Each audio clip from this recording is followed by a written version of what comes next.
आप सभी प्यारे साथियों को नमस्कार। मैं आशुतोष कुमार मिश्र और आप देख रहे हैं मिहिर ज्योतिष कार्यालय का अपना यूट्यूब चैनल एस्ट्रो गुरु 1008, जहां पे आपको मिलता है ज्योतिष से संबंधित सही और सटीक जानकारी।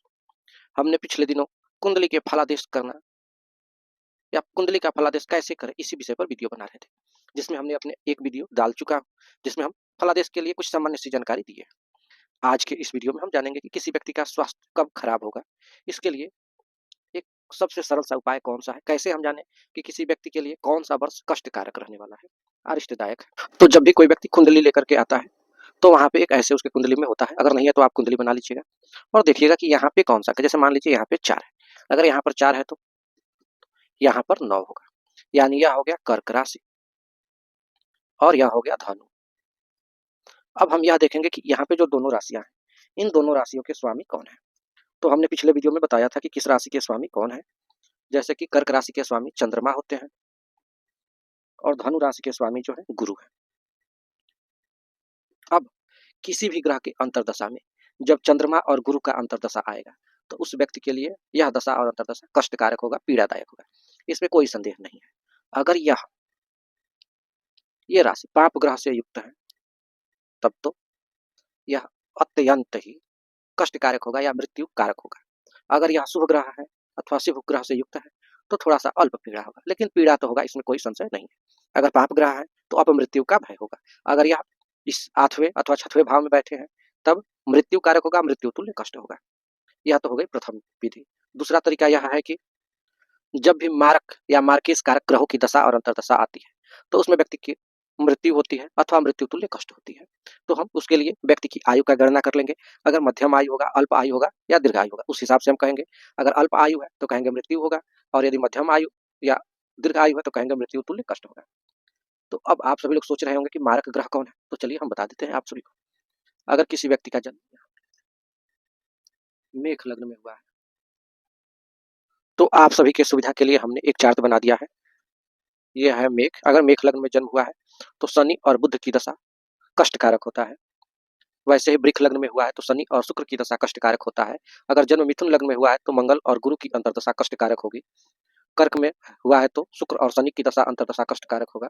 सिंह लग्न में हुआ है तो बुध और चंद्रमा की दशा अंतरदशा कष्टकारक होगा। कन्या लग्न में हुआ है तो सूर्य और मंगल की दशा अंतरदशा कष्टकारक होगा। तुला लग्न में हुआ है तो गुरु और मंगल की दशा अंतरदशा कष्टकारक होगा। वैसे ही किसी व्यक्ति का जन्म अगर वृश्चिक राशि में वृश्चिक लग्न में हुआ है तो बुध और शुक्र की दशा और अंतरदशा कष्टकारक होगा। धनु राशि में हुआ है तो शुक्र की अंतरदशा कष्टकारक होगा। मकर लग्न में हुआ है तो मंगल और सूर्य की दशा अंतरदशा कष्टकारक होगा।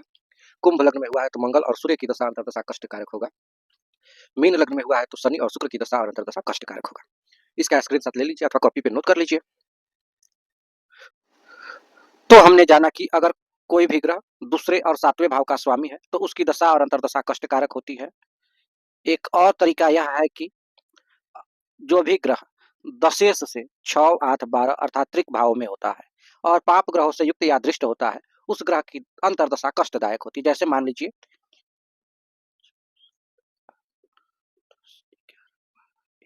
यह किसी व्यक्ति की कुंडली है, यहाँ पे 10वां भाव हुआ, यह इसके स्वामी हो गए गुरु, यानी यह मीन राशि है। मीन राशि के स्वामी कौन है? मीन राशि के स्वामी है गुरु। अब गुरु यहाँ पर है तो यहाँ से गिनेंगे 1, 2, 3, 4, 5, 6, यहाँ पर कोई ग्रह है, यहाँ पर कोई ग्रह है या यहाँ पर कोई ग्रह है। फिर हम देखेंगे कि क्या यह पाप ग्रहों से दृष्ट है। जैसे मान लीजिए अगर यहाँ पर कोई ग्रह है,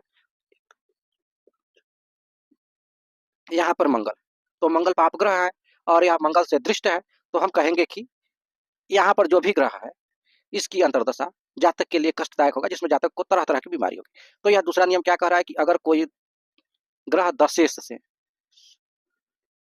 6, 8, 12 भाव में हो, पाप ग्रह से दृष्ट हो